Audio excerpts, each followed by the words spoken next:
کہ supreme court نے تحریک انصاف کی انٹرا پارٹی انتخابات سے متعلق نظر ثانی درخواست خارج کر دی ہے۔ مزید جانتے ہیں ڈان نیوز کے نمائندے عمر بڑھنی سے۔ عمر، بتائیے گا کس بنیاد پہ خارج کی گئی ہے؟ جی دیکھیں، آج سپریم کورٹ میں چیف جسٹس قاضی فائز عیسیٰ کی سربراہی میں 3 رکنی خصوصی بینچ نے P T I intra party election فیصلے کے خلاف دائر نظر ثانی درخواست پر سماعت کی۔ دوران سماعت حامد خان جو تھے وہ روسٹرم پر آئے اور ان کی جانب سے یہ استدعا کی گئی کہ کیس سننے کے لیے ایک لارجر بینچ جو ہے اس کو تشکیل دیا جائے۔ تاہم چیف جسٹس کی جانب سے مکالمہ کرتے ہوئے کہا گیا کہ یہ نظر ثانی کا معاملہ ہے، ہم نے قانون کو دیکھنا ہے۔ نظر ثانی درخواست میں عدالتی فیصلوں اور قانونی حیثیت پر سوالات اٹھانے ہوتے ہیں۔ چیف جسٹس نے حامد خان سے استفسار کیا کہ آپ نے لارجر بینچ کی پہلے استدعا کیوں نہ کی، آپ کیس کو چلائیں، جس پر حامد خان کی جانب سے کہا گیا کہ عدالت سنی اتحاد کونسل اور الیکشن کمیشن کیس کے فیصلے کا پیراگراف دیکھ لے۔ چیف جسٹس کی جانب سے ریمارکس دیے گئے کہ وہ فیصلہ ہم کیوں دیکھیں، یہ اور معاملہ ہے اور وہ الگ معاملہ ہے۔ وکیل حامد خان کی جانب سے موقف اپنایا گیا کہ موجودہ 3 رکنی بینچ کیس نہیں سن سکتا۔ سنی اتحاد کونسل کیس میں 13 رکنی بینچ فیصلہ دے چکا ہے۔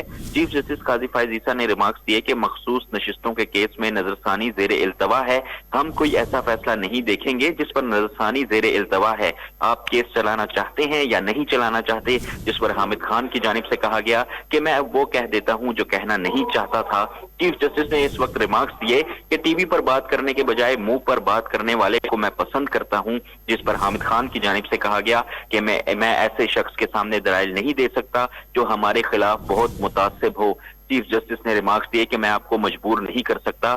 عدالت کی جانب سے جو ہے انٹرا پارٹی انتخابات سے متعلق نظر ثانی درخواست خارج کرتے ہوئے یہ جو ہے تحریری حکم نامے میں لکھوایا گیا ہے کہ گزشتہ فیصلے میں کوئی غیر قانونی نقطہ جو ہے اس کی نشاندہی نہیں کی گئی۔ تحریک انصاف کی انٹرا پارٹی انتخابات سے متعلق نظر ثانی درخواست جو ہے اس کو خارج کیا جاتا ہے۔ پی ٹی آئی وکلاء نے کیس کے میرٹس پر بھی جو ہیں وہ دلائل نہیں دیے۔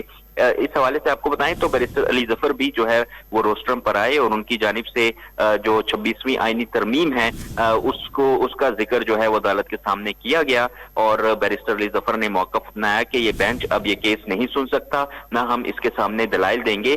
چیف جسٹس نے اس موقع پر ریمارکس دیے کہ ہمیں نہیں معلوم کہ کسی ترمیم کا ہمارے سامنے کچھ نہیں ہے، ہمیں نہ بتائیں ہم کیا سن سکتے ہیں اور کیا نہیں۔ بیرسٹر علی ظفر اور حامد خان نے روسٹرم چھوڑ دیا، جس کے بعد چیف جسٹس قاضی فائز عیسیٰ نے جو حکم نامہ ہے وہ لکھوانا شروع کیا تو حامد خان ایک بار پھر روسٹرم پر آئے اور ان کی جانب سے کہا گیا کہ حکم نامہ لکھنا ہے تو میرا پورا موقف لکھیں کہ میں نے دلائل کیوں نہیں دیے، لکھیں کہ میں نے انتہائی متعصب جج کے سامنے دلائل دینے سے انکار کیا۔ چیف جسٹس قاضی فائز عیسیٰ نے اس موقع پر استفسار کیا کہ آپ نے کہاں لکھا ہے کہ ہم بہت شکریہ عمر مہتاب بڑھنی۔